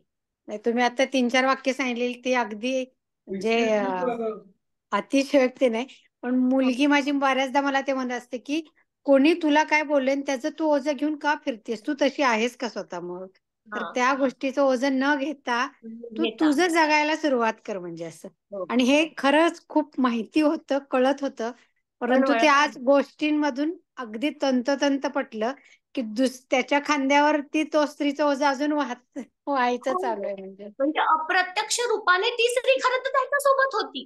त्यांच्यासोबत नव्हती ज्यांनी तिला मदत केली, कारण त्यांनी खूप निरपेक्षपणे, आपण म्हणतो ना की हो हो. एक निरपेक्ष की जिचा स्पर्श सुद्धा कदाचित होऊनही त्यांना झाला नाही, ते अगदी हम्म. पाण्यासारखे निरपेक्ष राहिले आणि त्यांनी तिला सोडून दिलं. ते कर्तव्य त्यांनी केलं आणि तिथंच ते विसरून गेल्यासारखं हो. झालं म्हणजे असं. इतकं इतकं आणि त्यामुळे त्या गोष्टीचं मला इतकी कोरली गेली, त्याचं टायटलच इतकं सुंदर आहे, why are you still carrying her. तुम्ही तिला का घेऊन फिरताय. हो हो आणि आपण ही सगळी जोखडं आहेत ना, ती जोखडं जर आपण टाकून दिली इतकं हलकं वाटतं, इतकी शांत झोप लागते. मला एका डॉक्टरांनी सांगितलं होतं असं, मी हे बऱ्याचदा माझ्या पण वर्गामध्ये सांगते असं की तुम्हाला ते कोणाला सांगायचं नाहीये ते हो. तुमचं दुःख, किंवा कोणाशी शेअर करायचं नाहीये, तर तुम्ही ते एका कागदावर लिहा. लिहून काढा. लिहून आणि काढा. तो मी कागद तुम्हाला कोणाला दाखवायचा पण आहे. डायरी कशासाठी असते तर याच अगदी, करण्यासाठी, अगदी, पण तो अगदी. कागद तुम्हाला कोणाला दाखवायचा नाही तर तो सरळ तुम्ही फाडून टाका. हो, त्या हो. क्षणी तरी तुम्ही त्यातनं बाहेर आलेला आहात म्हणजे पूर्णपणे. बरोबर. निचरा निचरा होणं महत्वाचं आहे. मग तो कुठल्याही गरजेचं रूपामध्ये असू द्या. असू कुठल्याही शकतं. रूपामध्ये. निचरा हा शब्द खूप महत्वाचा आहे आपल्या आयुष्यात. महत्वाचं. आपल्या भावनांच्या विश्वात म्हणेन मी. मनाच्या विश्वात किंवा भावनांच्या विश्वात. निचरा होणं आणि तोही रोजच्या रोज होणं. एक चाळणी लावा, एक फिल्टर लावा मनाला. हे करायचंच आहे आणि हे करायचंच नाही. हो आणि हे हो हळूहळू जमतं, सरावाने जमतं. हो सरावानीच. वाटतं तेवढं अवघड नाहीच आहे ते. वाटतं तेवढं अवघड नाहीच आहे. नक्की. Thank you so much. मंगल मॅडमचं पण खूप खूप धन्यवाद आणि तुमचे पण खूप खूप धन्यवाद, कारण आज सकाळीच विषय झाला आणि त्या मला म्हटलं मॅडम खूप छान सांगताय, तुम्ही का नाही जॉईन झाला. म्हटलं आज मी नक्की ट्राय करते म्हणून आता माझ्या अनायसी 4 वाजता एकदम ते लक्षात आलं आणि जॉईन झालं. कदाचित आजचा योग होता माझा की हो. तुमचं सगळे ज्ञान मला मिळणार होतं म्हणजे. त्यासाठी खूप खूप धन्यवाद. हो. ग्रुपलाही धन्यवाद सगळ्या. Thank you so much. धन्यवाद नीता मॅडम. धन्यवाद राधिका धन्यवाद. मॅडम बोला. राधिका मॅडम बोला. मॅडम खूप खूप धन्यवाद. आजचं सेशन खूपच छान झालं आणि मंगल मॅडमला अजून एकदा धन्यवाद की तुम्ही आमच्या ओंजळीमध्ये असे इतके छान छान कार्यक्रम आम्ही घेत आहोत. त्या फुलांचा वास की अगदी आमची ओंजळ कमी पडायला लागली असं वाटतं की हे कार्यक्रम अटेंड करून. आणि पाटील मॅडमनी तर खूपच छान सांगितलं. कोणीतरी काहीतरी म्हणलेलं असतं आणि त्याचं ओझं खूपसं आपल्या मनावर होतं आणि मग आपण उगीच त्या गोष्टीचं टेन्शन घेत बसतो. भले खूप दिवस ते डोक्यामधून जातच नाही. जातच आपण जर नाही. फिल्टर केलं तर खरोखरच हलकं इतकं छान वाटतं ना. मला ते खूप छान वाटलं अगदी. आणि थँक्यू. नीता मॅडम ज्या म्हणाल्या त्याच्याशी मी पूर्ण सहमत आहे की खरंच आपल्या आयुष्यामध्ये जर आपण निचरा केला तर खूप सुखी आणि समाधानी आणि आनंददायी आयुष्य जगतो. वास्तविक आपण तसं नसतो, पण उगीच मनाला आपल्याला टेन्शन येत राहतं. आणि मनावर तो परिणाम होतोच. काही जणांना हो. शरीरावरही परिणाम होतो. हे अगदी हो, हो. खरं आहे. शरीरावरही परिणाम होतो त्याचा. हो हो, मनावर झाला की खूप शरीरावर धन्यवाद होतो. मॅडम. हो, खूप थँक्यू खूप धन्यवाद. थँक्यू. धन्यवाद राधिका मॅडम. अजून कोणाला बोलायचंय? सोनल मॅडम. मी बोललेच नाही, मी राधिका आहे. कोणीतरी मध्येच हॅलो. वेगळं बोललं. हा, राधिका मॅडम धन्यवाद. पण मी बोललेच नाही. खूप खूप कोण बोलले थँक्यू नाही? मॅडम. खूप छान सांगितलेलं आहे. कोण बोललं अं, नाही? एक मिनिट तुम्ही थांबा. कोण बोललं नाही म्हणते? मी बोललेच नाही. राधिका ताई, मी बोललेच नाही. कोणीतरी मध्येच कोणतरी बोललं. ओके. राधिका कोण बोलला आता? वाशिंबेकर मॅडम. मला नाही माहिती कोण बोललं. हा, त्यांचंही नाव राधिकाच आहे. अच्छा. अच्छा. 2 राधिका असतील आपल्या ग्रुपमध्ये. Radhika madam, Radhika Washimbekar madam, Radhika Washimbekar madam. बरं ठीक आहे, सोनल मॅडम बोला. हा, मीच बोलले मॅडम आता. हा, मग तुमचं पण नाव राधिका आहे. त्या दुसऱ्या राधिका म्हणतात मी बोललेच नाही. दोघी हो राधिकाच का? आहे. ठीक आहे. हा ओके, ठीक आहे. सॉरी हा. मॅडम, त्यांना एकदा बोलू द्या. नाही नाही, ठीक आहे. पण मी तुम्हाला राधिका मॅडम धन्यवाद म्हटलं ना, तर त्या म्हणाले मी बोललेच नाही. कारण मी हो का? आज ओळखला ना. ठीक आहे, सोनल मॅडम बोला. बोला सोनल. खूप खूप थँक्यू मॅडम, की आपण आपल्या घरच्यांचा आनंदासाठी आपण खूप झटत असतो, की ह्याला ते पाहिजे, त्याला ते पाहिजे. आपण मुलांच्या म्हणजे मिस्टर सगळे एक घरातल्या सगळ्या मेंबरचा आपण विचार करतो आनंदाचा, पण त्याच्याबरोबर आपण आपला आनंद कुठे हे विसरून जातो, की कशातून आपल्याला आपला आनंद मिळाला पाहिजे. ह्या रोजच्या रहाडगडग्यात आपण आपल्या स्वतःचा आनंद शोधायचाच विसरून जातो. दुसऱ्यांच्या आनंदातच आपण आपला आनंद मानायला लागतो. पण तुम्ही हा. आज जे सांगितलं, की आपण आपला स्वतःचा आनंद शोधला पाहिजे, हो. की तुम्हाला ज्या गोष्टी आवडतात त्या तुम्ही दिवसातून एक अर्धा तास तरी करायला पाहिजे. तुम्हाला तेवढी रिफ्रेशमेंट मिळते. हे खूप तुम्ही छान सांगितलं. म्हणजे कुठेतरी आपण आपल्या स्वतःला पण व्हॅल्यू दिली पाहिजे, हो. स्वतःच्या मताला, आनंदाला. हे आज नवीन काही गोष्टी कळाल्या. म्हणजे मंगल मॅडमनी सांगितलंच होतं, पण तुम्ही जे सगळे दाखले दिलेले आहे, उदाहरणं दिलेली आहेत, तर त्याच्यातून ते अजून जास्त क्लिअर झालं, की सगळ्यांचा आनंद सांभाळता सांभाळता आपलीही स्पेस आपण जपायला पाहिजे. तर हे खरंच खूपच तुम्ही छान सांगितलं. खूप खूप थँक्यू. आणि मंगल मॅडमनाही थँक्यू, की तुम्ही इतके छान कार्यक्रम करताय. रोज बुद्धीला खूप छान खाद्य मिळतंय आमच्या. नाही, कारण स्वतः जर आपण आनंदी राहिलो ना, तरच आपण इतरांना आनंद देऊ शकतो, हेही तितकंच खरं आहे. स्वतः आपण आनंदी नसलो ना, तर कुठे ना कुठे तो परिणाम होत असतो, आपल्या नकळत होत असतो. आपण कितीही म्हटलो की नाही मी इतरांच्या आनंदात, हो आपण झटतोच, पण ते 100% होईल जर आपण स्वतःही आनंदात असलो. स्वतःच्या आनंदासाठीही आपण काही अंशी का असेना प्रयत्न केला, कारण त्या आपल्या आनंदावरच आपल्या पूर्ण कुटुंबाचा आनंदही अवलंबून आहे. त्यामुळे स्वतःवरही तेवढंच प्रेम करा जेवढं कुटुंबावर करता. स्वतःवर प्रेम करणंही तेवढंच गरजेचं आहे. स्वतःला जसं आहे तसं एक्सेप्ट करा.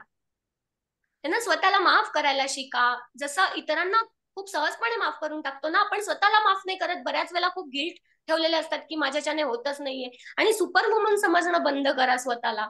हे ना सगळ्यांनीच.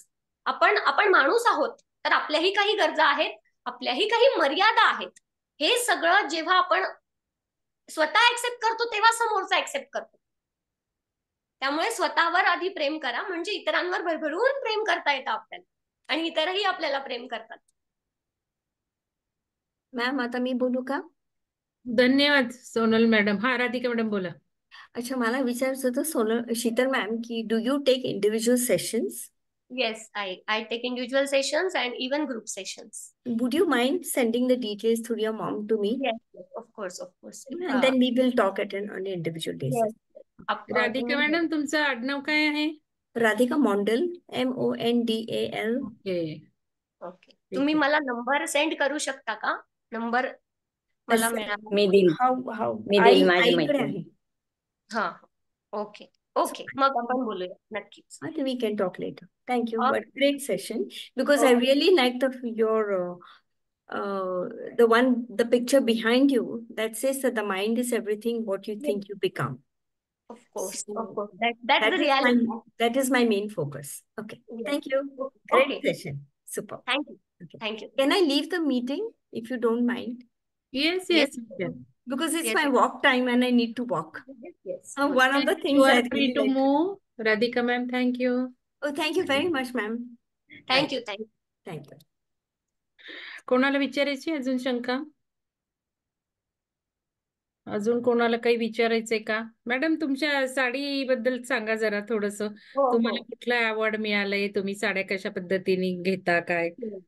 हो, साड्यांचा प्रवास खरं तर तोही खूप अनपेक्षितपणेच आयुष्यात आला. जसं मी तुम्हाला आपलं त्या दिवशी बोलणंही झालं, की मला आवड आहे लहानपणापासून साड्या नेसायची किंवा साड्या विविध प्रकारच्या गोळा करायची. पण काही वर्षांपूर्वी म्हणजे 10-12 वर्षांपूर्वी जेव्हा मी परदेशात गेले, तिथे कटाक्षाने मी साड्या नेसायला लागले. सगळ्या परदेशी आमच्या ज्या तिथे असं पार्टीज वगैरे असतात, जेव्हा आपण जातो, तेव्हा त्या कंपनीकडून तुम्हाला एक वेलकम पार्टी दिली जाते. तर ते त्या आपल्या देशाची आयडेंटिटी असं म्हणून मी कटाक्षाने साड्या नेसायला सुरुवात केली प्रत्येक देशात. आणि माझी ओळखच म्हणजे मला तिथल्या माझ्या फॉरेनर मैत्रिणी किंवा ज्या इतर इंडियन मैत्रिणी होत्या त्या पण मला साडी गर्ल असंच त्यांनी नाव ठेवलं.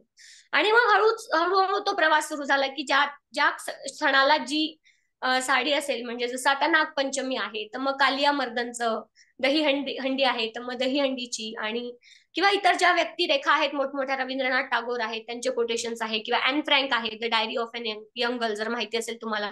दुसऱ्या महायुद्धाच्या वेळी जिने डायरी लिहिली होती, तिची छोट्या 13-14 वर्षाची ती मुलगी होती.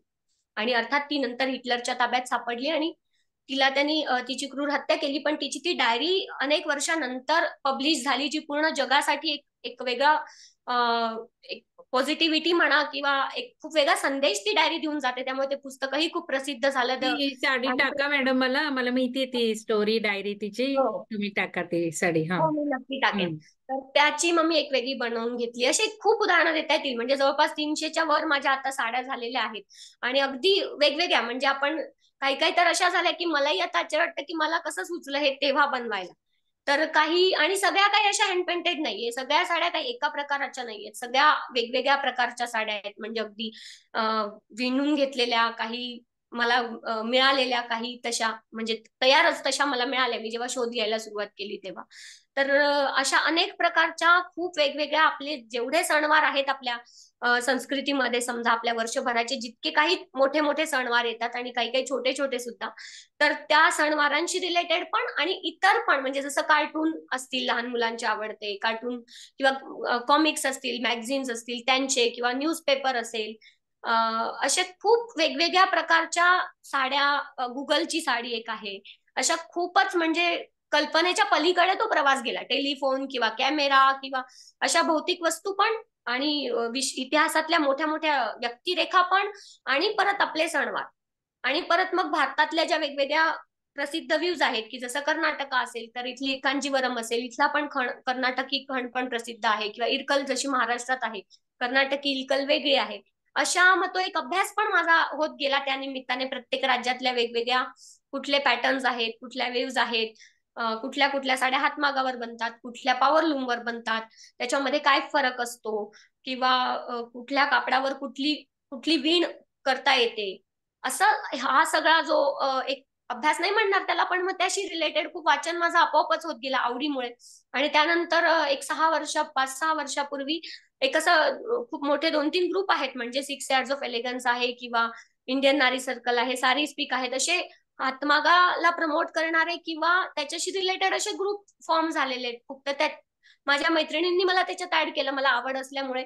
आणि तिथे एक अशा स्पर्धा होती, पूर्ण जगभरातल्या महिलांनी त्याच्यात भाग घेतला होता, जिथे कुठे भारतीय महिला आहेत पूर्ण जगभरातून, अगदी US ऑस्ट्रेलियाहून सगळ्या मैत्रिणी होत्या आहेत म्हणजे त्याच्यात.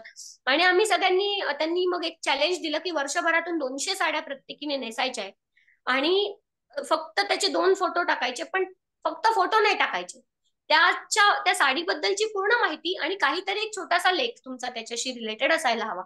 आणि मग ते चॅलेंज माझं वर्षभरात पूर्ण झालं. वाटतं आपल्याला, पण खूप कठीण आहे वर्षभरात 200 साड्या नेसून त्याचे फोटो काढणं. आणि ते फोटो म्हणजे काय, प्रोफेशनल फोटो नाही, आपला एक साधा छोटासा फोटो, पण त्या साडीविषयी लिहिणं आणि परत एक लेख लिहिणं त्याच्याशी रिलेटेड, त्या थीमशी रिलेटेड, असं माझं ते पूर्ण 200 लेख आणि ते असा एक तो संग्रहच झाला, म्हणजे डिजिटल रूपामध्ये त्या ग्रुपवर. आणि मला ते सारी क्वीनचं बक्षीस मिळालं.